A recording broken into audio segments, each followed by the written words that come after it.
All right, good morning. This is class number 710, July 26, 2024, Resting in the Lord. Foundation scripture, Proverbs 3, verse 5.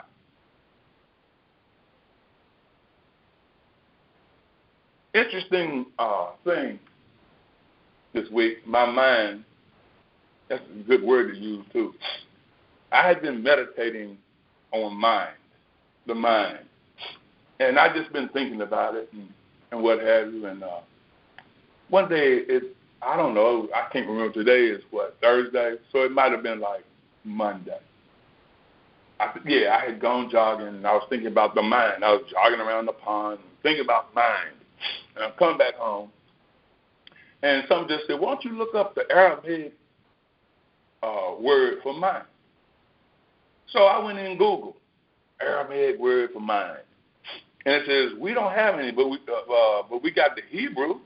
Oh, well, yeah, Hebrew came out of Aramaic anyway, so okay, cool. Let's see what the word is. And this guy had done a long teaching, as far as I'm concerned, because it taught me, on that word in the mind. And he said, I'm going to read it to you. I think that's better.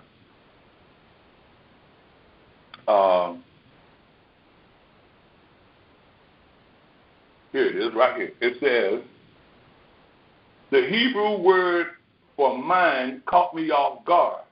It is the word he put Y-E-T-S-E-R. And then there is another place where it's Y-A-T-S-A-R. And it's not, how people say, you'll hear them get in the pulpit all the time, they go, Yeshua. When in reality, it's not pronounced that way. It's Ishwa. Ishwa. And so he's saying, whether it's Y-E-T-S-A-R or whether it's Y-A-T-S-A-R, it is very Semitic in its origin. Y'all ready for this? It is the word for imagination. The Hebrew word for mind is the Hebrew word for imagination.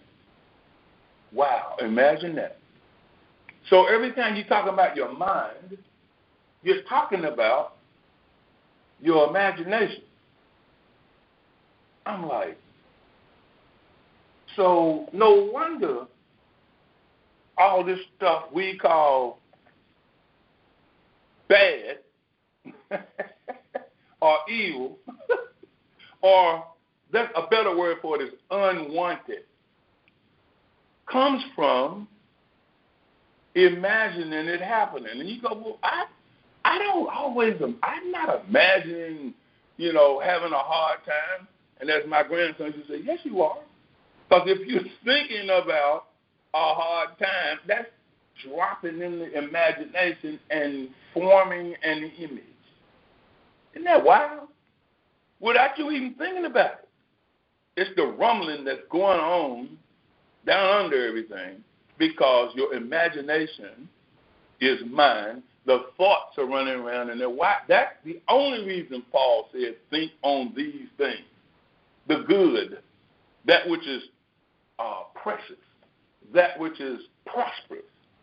If it has any what? Any worth in it whatsoever. Think on these things. Plus, the other thing that really touched me was you know how sometimes when you hit YouTube and it gives you these suggestions, and the first one that popped up, now this is after I'm sitting there meditating on the mind and imagination. This is suggested to me in my YouTube. I'm like, I can't make this up. Father Divine. And they got this whole thing on there. Guess what he's talking about? Think on beautiful things. I went, oh, man. I said, well, I'm locked in this now. So I laid there and I listened at that, and I was like, why people hated this man or what have you is because he wasn't trusting in nothing but God. He's just trusting the truth that runs around in his imagination. It's like that guy, Abdullah. They also call him Abdallah.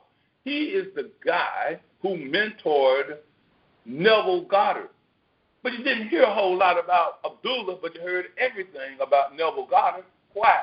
Because Neville Goddard had publishers, he had marketing, he had all this kind of stuff. Abdullah ain't care nothing about that. He was just like, in fact, Neville said one day when he met Abdullah, he was living in the same apartment in New York with him. And he walked in, and Abdullah looked at him and said, Neville, we've been waiting on you to get here for a long time. And Neville was like, what? We've been waiting on you. Lifetimes. Isn't that amazing? Lifetimes. We've been waiting on you. Why? Because they both had a purpose. Abdullah had the purpose of teaching Neville, and Neville had a purpose of carrying out a message. And sometimes we don't get that. We think that we have to be the writer, the producer. We got to be the artist. We got to be all of it. And it's like, no, it's just one thing. But God has selected how this thing is going to touch people. You know, I got up the other day and the song was playing in my head. Jamal and I went to the studio and bang, we just laid it down right quick. And one of his friends decided to call him. And the friend, we've been knowing this guy all his life. And he said, man, I think I want to come back just to hang with y'all. And he came over late.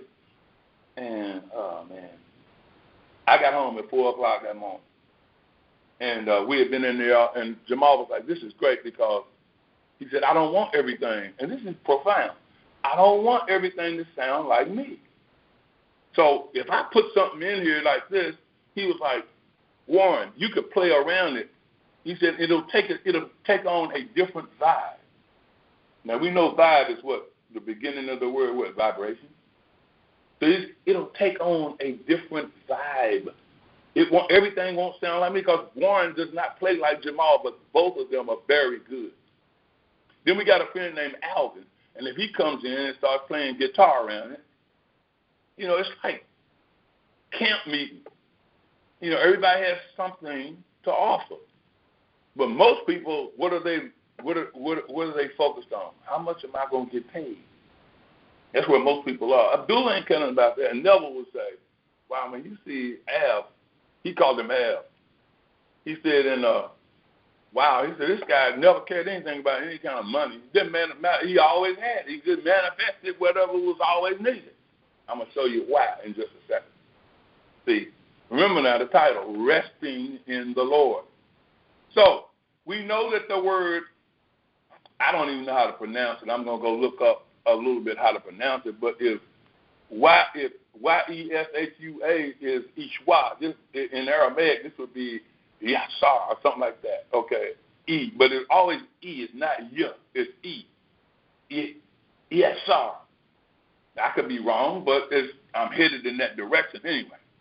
So, since we know that all the mind is imagination,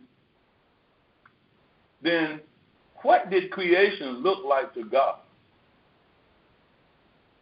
Now, let's just forget about trying to define what God is because we ain't never going to do that. But what did it look like to this divine intelligence? And we can't describe what that is either. We just know that one day we thought we didn't know something. Notice I said thought. We thought we didn't know something, and then in the twinkling of an eye, a flash of light, we knew it. And we start calling it intuition. And we start talking about instinct, but in reality, it's just an intelligence, which is called omniscience. That's as far as I can go. I can't tell you what anything else God is other than silence, direction, guidance. That's just to me, that's just what God is. I can't define what that is. I just know in no time flat, I know what to do when it's time to do it. So, what did creation look like to God? Well, the first thing he says, let there be light. Then he separates the light from the dark. That's amazing. I posted something on Facebook yesterday. I had posted a lot of it, something like 8-9 years ago. You know how sometimes on Facebook it gives you your memories, things that you posted. This was almost 10 years ago. And it popped up yesterday, and I looked at it and I said, oh, wow. If you were to define sanctify, you know how when you come along and say, well, I'm sanctified. I'm part of the sanctified church. If you were to, the word sanctify, I think it's in Hebrews 2. Hebrews 2 and 11. Let's see. Let's see.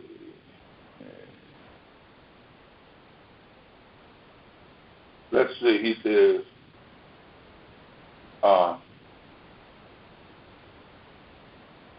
he who is, where did I do it? Hebrews 2. I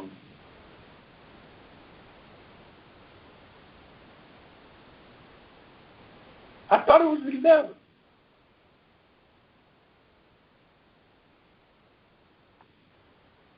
Oh, yeah, it is. It's Hebrews 2:11. I'm sorry about that.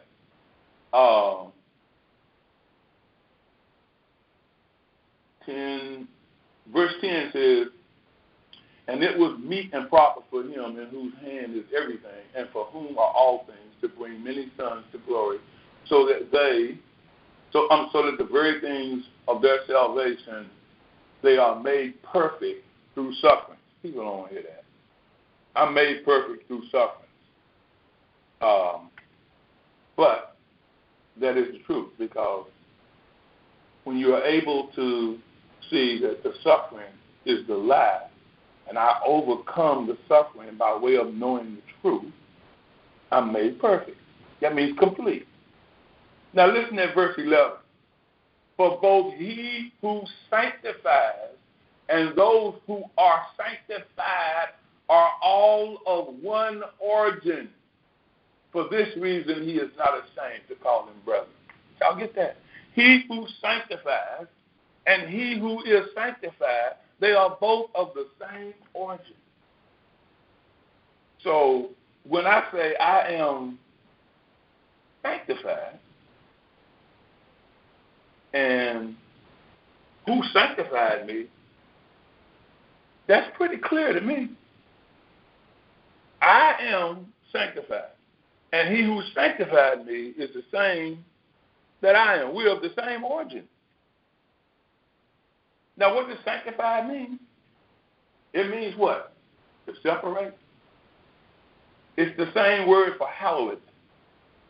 To separate for a specific purpose. The ground that you walk on is holy. That which stands under you. You are grounded. It's the same thing. You are separated to a specific purpose. And that purpose is to what? To constantly know who you are. And knowing who you are, meaning I originated in God, then that means, or makes a lot of sense to the Father within. He doeth the works. Because I'm the one that he's doing the works through. We're of the same origin. So, if he separated the light from the darkness, does that mean that the darkness is bad? The darkness is evil? The darkness is wrong? Does that mean that? No. It means the darkness has a specific purpose. And it also means that the light has a specific purpose. Makes you almost think about the two in the house have become one. And when they're in agreement, then what happens? The power comes forth, the dark and the light. David said, both are alike to me. The night and the dark are both the same. Now, if you go and look at all of the rest, after that, let there be what? A firmament? And let there be sky? Then let there be, in Latin is men, the firm attitude of mind. I said that on here before, but it makes more sense now. The firm, that's faith, that which you expect.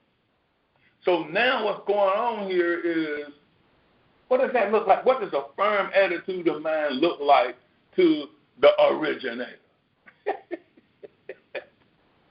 Okay, let the dry land come forth. I like Virginia Stevenson's interpretation of let the dry land come forth. What does she say? The opening of the soul center. That's what she calls the dry land. The opening of the soul center. Let the dry land come forth. And then on day 4, what did they have on day? A greater light and a lesser light and luminaries. The greatest is love. Wow. Then we have this moon, but the light is reflecting off the moon, hitting out amongst the stars, and we are all the stars of heaven. So we can't get out the way. The light is hitting us whether we know it or not. Not a choice. Then he's got what? Day 5. I love day 5. I love it all, but day 5 is let there be abundance. You know, what is abundance? What do you mean? Yeah, fish, all in the waters, vegetation, you name it. Everything is here. It's all here, and we never run out of it. Then you got day 6. You got what? The creeping things, creepy crawlers, all this little stuff.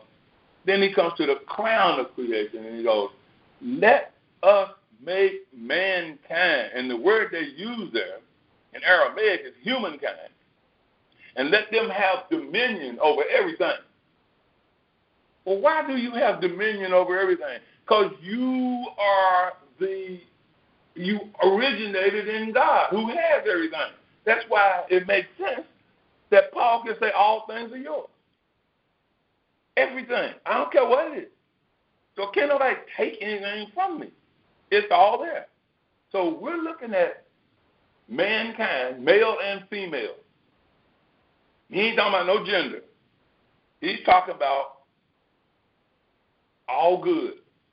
Because in the end, he goes, it was very beautiful.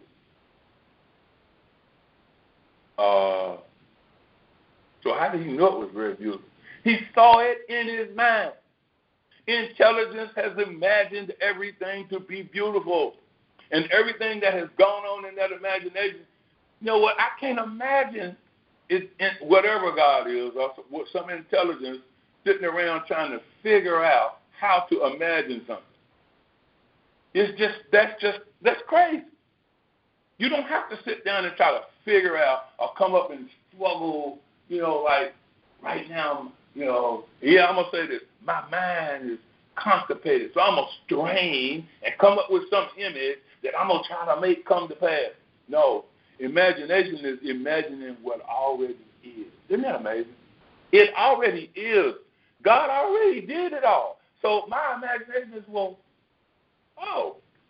this is already here. It's already done. What does it look like? Well, it might look different to you, but guess what? It's going to be good. Whatever you're looking at, it's good. So now God at the end, he does not say, God made everything, he called it good, he called everything very good. No, in Aramaic it says, it was very beautiful. It was very beautiful, everything that God made. And God says, now here, you go out here and you're going to be this light, but I'm going to bring myself through you, because that means image and likeness. To communicate with. I'm going to communicate with you. I'm going to communicate through you. I am going to do what? Well, let's see. What is God doing? Maintaining and sustaining the universe that he created, because he created the universe out of itself, out of himself, out of herself, out of the self. It's easier to say it, out of the self. Then we don't have to get into, what do they call it, pronouns. We don't have to get in there. We can just stay with God brought about the universe out of something called the self. And he communicates because it's the image and likeness. God's got this image, and this is the part that really brings it home. How does God communicate? Isn't that wonderful? How does God communicate? Well, through dreams, vision, and deep voice within. In Luke 12, what does it say? It is his good pleasure to give you the kingdom.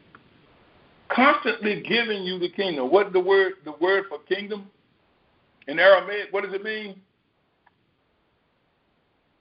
Divine counsel, advice, guidance, direction, the word. God is constantly pouring, just like Niagara Falls is constant. The Lake Erie is constantly pouring itself over the falls. God is constantly pouring itself over and through what we are. That's the whole key. Let us, me and you, make man. Now, through visions and dreams, I was asked by this minister if I would, well, he ain't asked me. He always does all his work through his wife. And I know why. That's not a put down. I know exactly why he's doing that, because her gifts are gifts of not only financial accounting and not only for, she can be a comptroller. She can do all of that. However, she also has a certain gift of discernment, spiritual discernment, and it's cool. So I know why he asked her. He told me, he said, my wife handles all of that as far as if we get musicians or when we're going to get another minister to come in and do something. I let her take care of all of that and what have you. And I'm saying, yeah, okay. No, I can understand that. And she was the one that I was talking to earlier. I'm talking about earlier when I said, yeah, y'all will help me, but why y'all always got to take over? And she said, yeah, I know, and started laughing, But that's the whole point. The whole point is I'm going to let God work through me to work through those that you've given me, instead of having to be the Almighty, the one who has to be totally in charge of everything. So I was about to say no. I was about to tell, I went down there one day because they didn't have a musician. And I said, okay, I'll help y'all out. This was last Sunday. Well, at the end of it, she was like, can you come back on the first Sunday? And I know why she wanted me to come back on the first Sunday. Number one, they're not going to have a musician. And number two, that's the day where they have the breaking of the bread and the wine. So they're going to have, that's the communion. Now, wait a minute. God does not commune. Communion means we're communing together. It is not the wine. It is not the grape juice, the crackers. I know a lot of people doing that. It's the communion is we're all together and God is communicating through us. So now we're going to do what? As an act of honor, we're going to all partake of the blood and the bread. One bread, one body, one wine, the new wine, the life, the blood of life. And so she was asking me would I come back, and she was like, we don't even have, I said, we don't have anybody for this coming Sunday, the 28th either. And my mind was going, nope, because I sat there and listened at what I had heard on YouTube and listened at the person who preached last Sunday talking all about how you need to change. Most of us need to change, and we don't know. And God came and played a song for her by Tremaine Hawkins, "A Change." And she said that was answered everything for her. We got to change. We need to change. And some of us don't even know we need to change because we like ourselves the way we are. And I'm sitting there going, man, that's so far away from what me and the Honorable Right Reverend Kenneth Orr preached until what? I don't know I need a change. No. I realize, number one, God, if there's a change going on, God is changing me back in my mind back to what I am from origin. God is not making me something else. I already am all that God has created, and God is maintaining and sustaining that. So God does not need a change. So I'm sitting there going, okay, what happened? Now, y'all, Michael Orr might think that he's perfect, but he's not. Because he was getting ready to do something stupid. And you know what he was getting ready to do that was stupid? He was judging it by an appearance. It appears that these folks, this is, no. I'm just going to, they paid me for the day. I'm going to put it in the bank, and I'm going to move on and see what they used to say. What did they used to say back in the old days? Go and run on and see what the end going to be. Dude. So I said, I'm going to go on. This is, So I said, well, I'll let you know. I'll call. I said, I'm going to call you tomorrow. Because if I commit to you, then I'm going to do it. So I'm going to call you and tell you what I'm going to do about next Sunday and the first Sunday of the 4th. I think it's the 4th of August. And she said, okay, I'll wait for your call. I looked. And so I came home. I'm sitting there feeling pretty good because I'm like, I know I'm going to call this woman tomorrow and I'm going to tell her I ain't coming. I ain't going. So that night I was sitting around. I had dinner, chilled out. I think I went up and might have gone by to see Jamal Sunday evening. I don't even remember, but it was cool. Then later on that night, wasn't nothing on TV. Ain't nothing on TV. So I said, well, it was early, 10 o'clock. I usually don't go to bed at no 10 o'clock because, in reality it's 9. We on the East Coast. So I don't go to bed at 9 o'clock. So 11 o'clock means it's 10. So then I said, well, man, we're on daylight saving time. There's nothing on TV. I think I'll just go to bed. I'll lay down and I'll read. I'll do my meditation because y'all know I'm still sticking my fingers in my sternum and I'm doing the slow breathing and doing the meditation. That's where all of the revelation is coming from. Every time I feel that presence moving all on the inside of me, I know that sometime during the day, I'm open. I've opened my consciousness by doing that. I know that. And so I'm feeling that presence. I'm laying there reading, feeling the presence. I forget what I was reading. And all I know is at some point I drifted off to sleep. Slept a long time. And then somewhere during that period, during the night, I woke up from a dream. And in this dream, there was all these little kids. And like they were all mine. I'm like, man, where I get all these kids? And they were little kids, and they were just really bad. just all over the place and doing all kinds of stuff wrong. And I was tapping one of them on the little butt, and then I would take one and act like I'm gonna shake them, but I wouldn't. And then I'm trying to discipline these kids, and they're just unruly and would not stop. Then the dream changed, and there's a guy shooting at me. Got a gun shooting at me, and I got a gun, and I'm shooting back at him. I'm dodging his bullets like Neo. And he, and up walks Cynthia Orr in the dream. And she looks at me and she says, you're not doing what you came here for. And I looked at her like she was crazy. I said, what, you're not doing what you came here for. And then she said, y'all ready for this? You're not going, You're not going to go? And I looked at her, and I said, dropped my head just like that, and I said, yeah, I'm going. I'm going. And she said, okay. And then she took her arm and put it inside mine. You know how, like, when you walk down the aisle and you escorting somebody, they take their arm and stick it inside your arm by the elbow.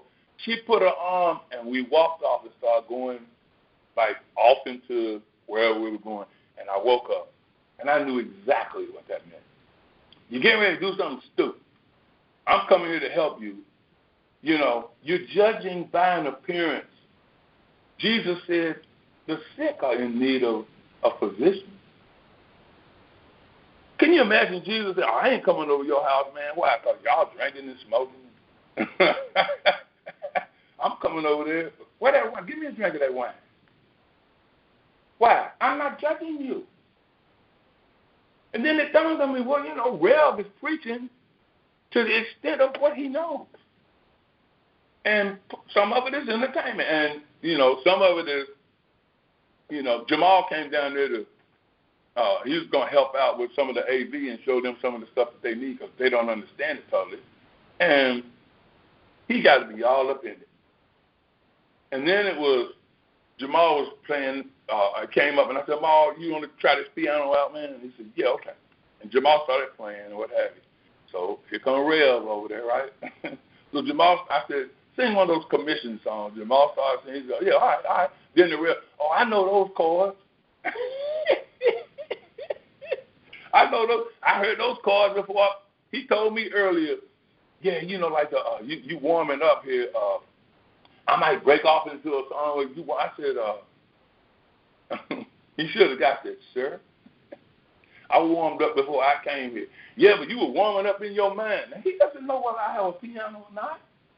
But you were warming up in your mind. I'm like, my mind, that's all that is imagination. I imagine how this is going to go before I come down and sit down at your piano and do it.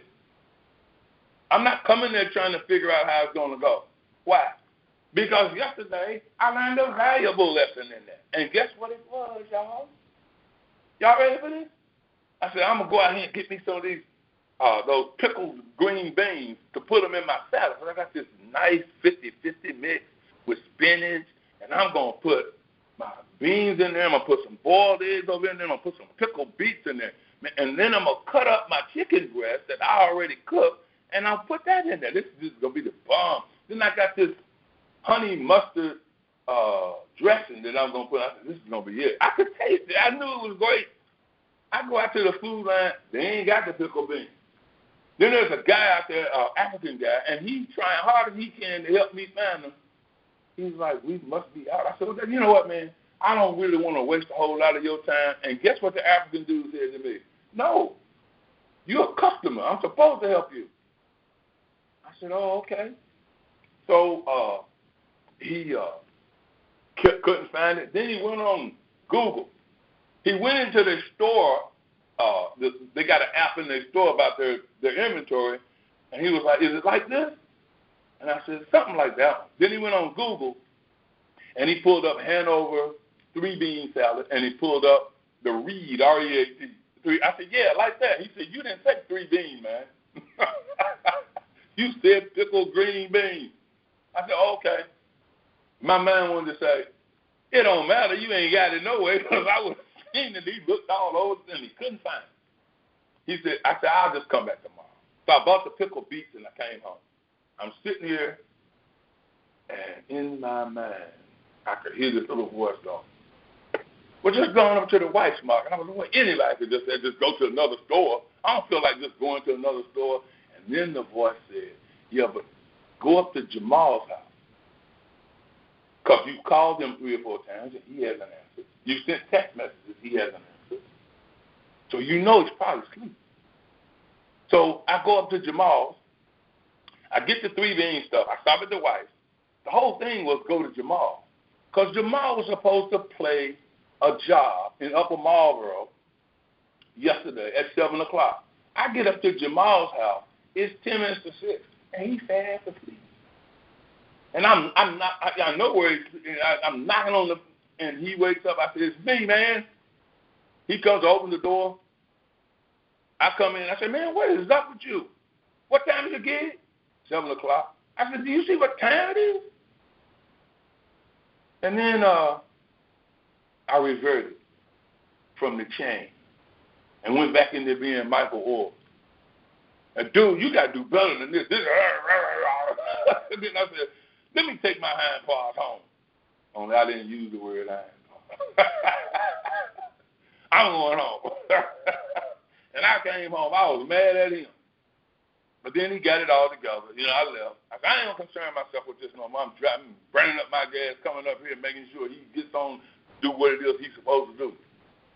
So I come back home, and I'm like, oh, wow.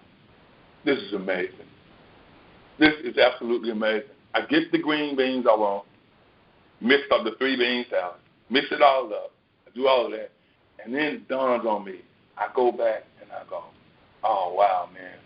Once I realized that the image and likeness, as I realize I am the image and likeness of God, as I keep realizing I am that which God communicates through.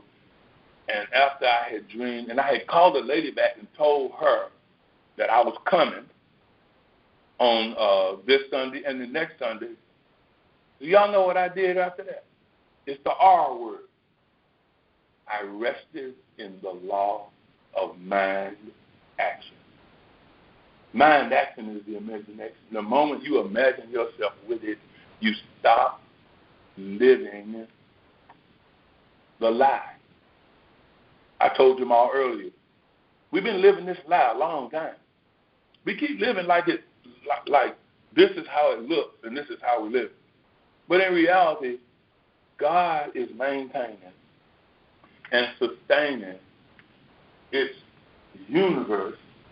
God is maintaining and sustaining everything that is about us. He can't help it because it is the nature of God to give. It's as simple as that. God says, it is my good pleasure to give you the kingdom. I'm constantly giving you the kingdom. Let's look at Hebrews 4:8 through 12. For if Joshua, again, that's another word which means Oshay. It also means Ishwa, which looks like Yeshua. It's the same thing. For if Joshua, the son of Nun, had given them rest, he would not afterward have spoken of another day. It is therefore the duty of the people of God. Remember, it's not God saying, I'm not ashamed to call you brethren, because we're of the same origin. It is the duty of the people of God to keep the Sabbath. Not make it a day. You are the Sabbath. For he who has entered into his rest, he also has ceased from his own works as God did from his. Why? It's the same origin. You ain't got to work this out. Well, Brother Mike, what about work out your salvation through fear and trembling? Well, the fear is reverence, and the trembling is the vibration that's going on the inside of you, because you are absolutely resting in the fact that you know you have ceased from your own works, as God did. Let us strive, therefore, to enter into that rest. Why we got to strive? Because every day we got a different kind of a suffering that we're dealing with, that we're going to have to rest in the Lord and imagine that thing done.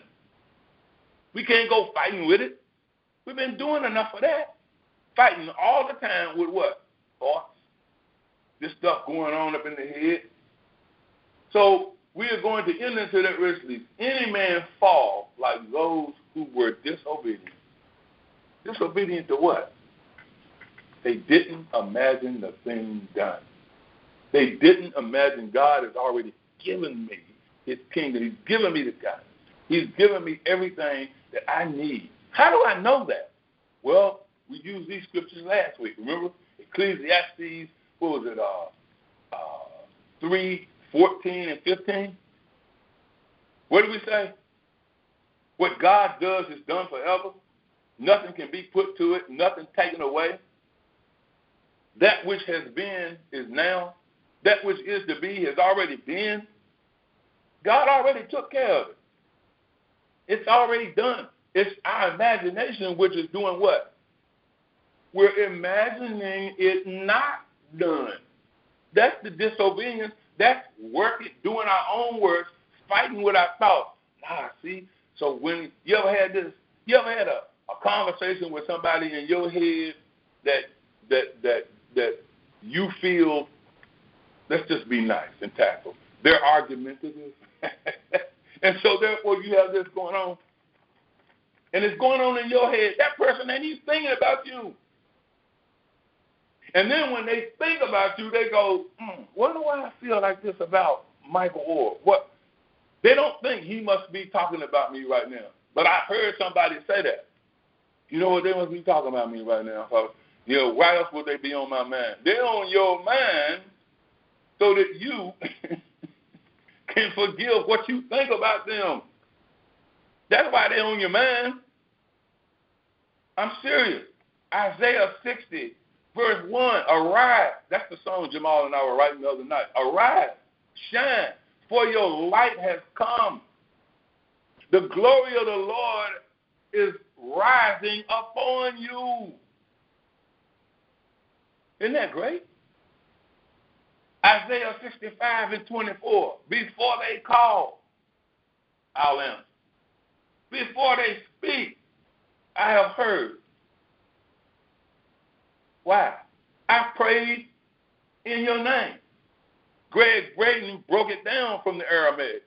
Pray inside my name. How do I pray inside your name? I'm of the same origin as you. Pray inside my name. What does that mean? Feel totally surrounded by the fact that it is already done. Rest in that. But we don't rest in that. We get the fights up in our head, trying to tell the head, believe this. You ever done that? Believe this. Say this. Speak the word, brother. You know how many people speaking the word and it ain't happening?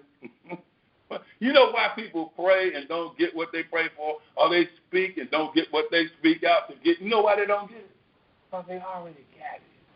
And if the container is full, can you get anything else in it? You cannot get anything in a full container. It's full. So what are we saying? Feel like it. Pray inside my name. 1 John 5 and 14. When you pray according to his will, he hears you. And we can have confidence that we have the petitions that are desired of him. The only petition you desire is to express that which you are, that which you have. You don't want to, you ain't trying to go get God to give you something. It's done. Give thanks with a grateful heart. Give thanks to the Holy One. Give thanks because he's given Jesus Christ. That's you. He's giving you to the world with gratitude, service. You know what? I wasn't going to read this, but I have to. Well, I can probably remember. Psalm 96 and 19, let us worship God in the splendor of his glory. In the splendor of his glory. In the glory of his splendor. Say it either way you want. That's what we're supposed to be doing. Well, how am I worshiping God? That ain't worshiping God. That's dancing and prancing and having a good time. That's sliding the family. How am I worshiping God?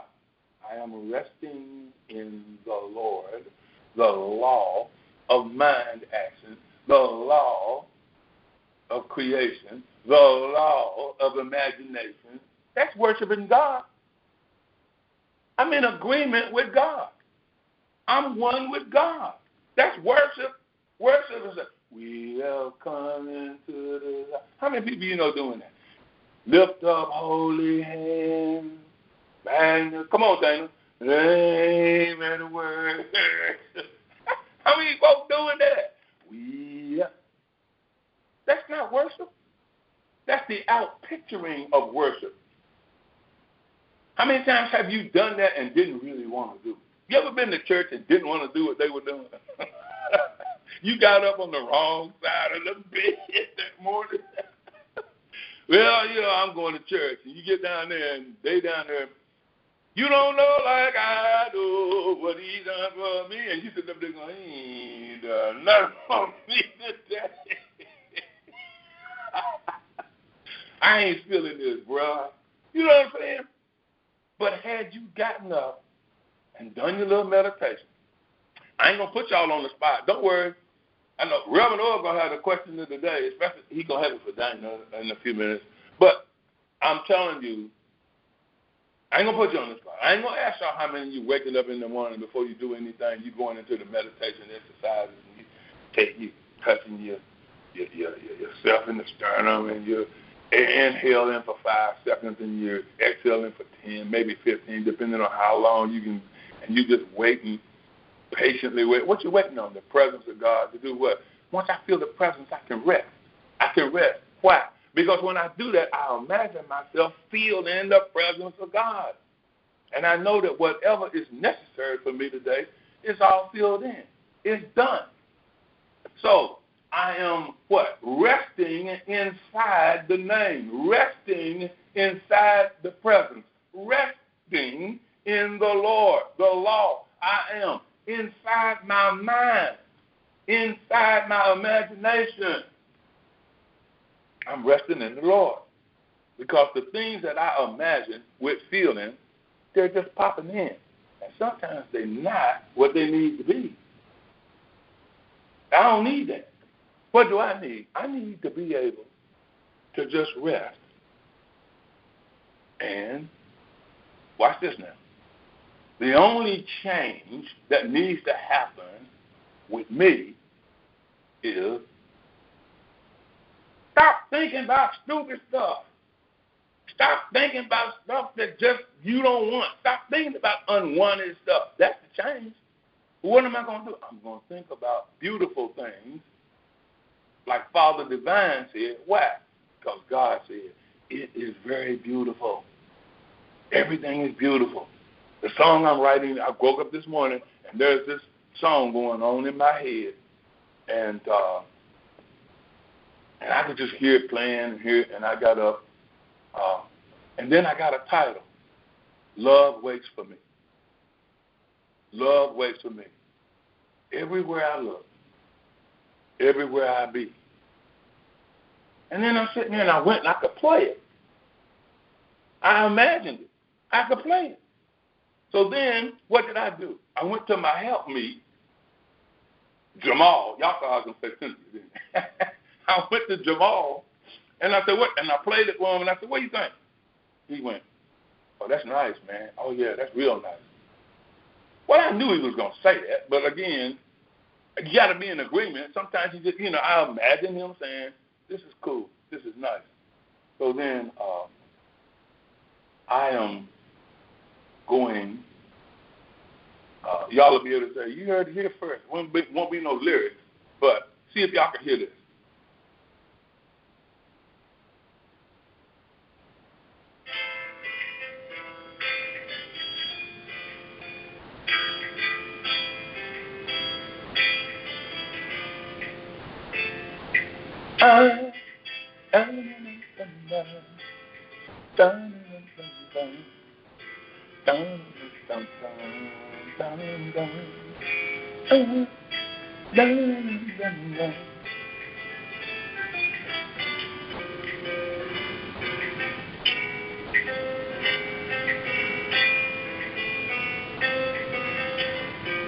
Love waits for me. If I make my bed in hell, you are there, right there for me. In the darkness of the night, you are the light that sets me free. Oh, you get it, you